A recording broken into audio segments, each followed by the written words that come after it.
merci à tous d'être là. Alors, je commence tout de suite. Le cinéma, comme on le sait tous, c'est à la fois une œuvre collective, mais aussi, entre autres, grâce au Star System, c'est quelque chose qui est souvent vu comme l'œuvre d'une personne, d'une vision, d'un réalisateur. Euh, Depuis les dernières années, depuis les différentes pratiques qu'ont vu les réceptions des fans, les visions de l'auteur commencent un peu à changer. Et moi, je suis venu vous parler un peu des fan edits, qui sont les réappropriations du matériel cinématographique et une création de nouvelles œuvres grâce au, euh, au matériel, donc grâce au montage, à la post-production.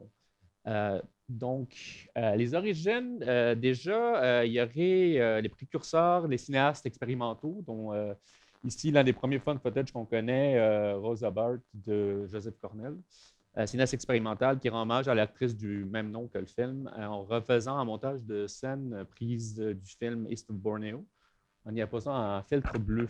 Donc, les cinéastes expérimentaux sont, comme beaucoup de créateurs de fan edit, des fans de films. C'est plus une paternité théorique qu'une véritable influence. Je ne sais pas vraiment à quel point les fan editors connaissent ces films-là, mais je pense qu'on peut quand même parler d'une influence.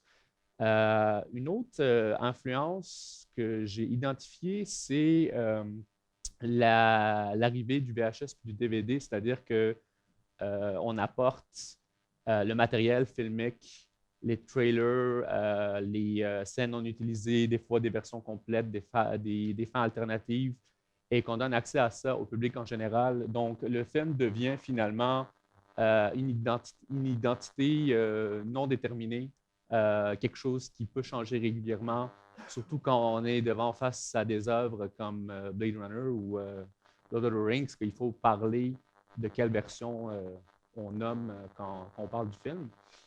Euh, L'autre chose qui a beaucoup déterminé, quant à moi, les fan edits, c'est le cas très médiatisé des extended versions de Star Wars par le jeune et fragant George Lucas, qu'on voit ici. Parce que déjà, George Lucas, qui est le fondateur un peu d'une fandom très importante, et c'était aussi, pour cette raison-là, un cas très médiatisé où les fans se sont rendus compte que le créateur n'est pas nécessairement l'autorité qu'on pensait qu'il était, et aussi qu'il faut peut-être qu'ils fassent quelque chose s'ils veulent conserver l'œuvre dont ils sont les fans. Parce que finalement, l'accès aux versions originales n'est pas donné par la version originale. C'est souvent des fans qui vont par des versions piratées reconstruire, conserver, rediffuser des versions originales. Alors, le premier cas célèbre, c'est le Phantom Edit, justement. Euh, une nouvelle version améliorée de la Phantom Menace de Star Wars. Ce qui est un peu la suite logique, parce que s'il faut que les fans s'occupent de conserver et de diffuser leur patrimoine, quand le créateur original n'est pas capable de donner une suite qui est satisfaisante, ben, ça donne qu'il commence à se mêler aussi. Le créateur du Phantom Edit, c'est un monteur professionnel qui voulait, Mike Nichols, qui voulait en fait tout simplement rentrer en dialogue avec George Lucas. Il ne voulait pas nécessairement que ce soit il voulait que ce soit une critique constructive et non pas nécessairement du chialage, comme l'ont présenté beaucoup les médias. C'est un cas qui était très, très médiatisé, qui a été réapproprié par les journaux.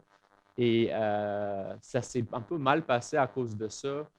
C'est quelque chose que Nichols a essayé d'oublier, mais il est quand même content que ça ait eu lieu parce que ça a mis un peu de l'avant le travail des monteurs, qui est un travail assez invisible. Aujourd'hui, le fan edit, c'est une grosse production qui se décline en plusieurs catégories. Il n'y a pas juste le fan fix, qui est un peu ce que le Phantom Edit essayait de faire. Il y a aussi les changements de genre, comme par exemple Jaws de Sharksploitation Edit ou Scream de Gyro Edit. Il y a aussi les changements de chronologie. Bon, je pense il y a beaucoup d'entre nous qui ont entendu parler de le réarrangement chronologique de Pulp Fiction, Memento. Il y a aussi des trucs comme changement de perspective, comme le Titanic de Jack Edith. On réduit beaucoup la longueur du film, on regarde juste la perspective du personnage de Leonardo DiCaprio. Il y a aussi The Dark Knight Remix by Jorge, qui est monté en focusant sur le personnage de Harvey Dent, Two-Face, avec deux chronologies comme dans Memento. Fait que là, c'est vraiment un retravail très, très différent au niveau de la chronologie. Le fan mix, comme les Memories Alone, qui est un mélange entre Wrestler et Black Swan, où on imagine que les personnages principaux de ces deux films-là sont frères et sœurs et qui vivent à peu près les mêmes péripéties. Et on raconte leur aventure dans un seul film qui est ce fan edit-là. Et le fanfics dont j'en ai déjà parlé un peu, qui peut aussi être, comme on le voit dans l'extrait ici, simplement un retravail de l'image, de la colorisation, quand on estime qu'un film est trop sombre ou on veut revenir un peu sur certains aspects visuels ou sonores qui nous dérangent. Alors, la création et la distribution des fan edits est encore dans un processus de légitimation, pardon, que ceci soit légal ou artistique. Donc, il y a encore un complexe d'infériorité par rapport à la communauté.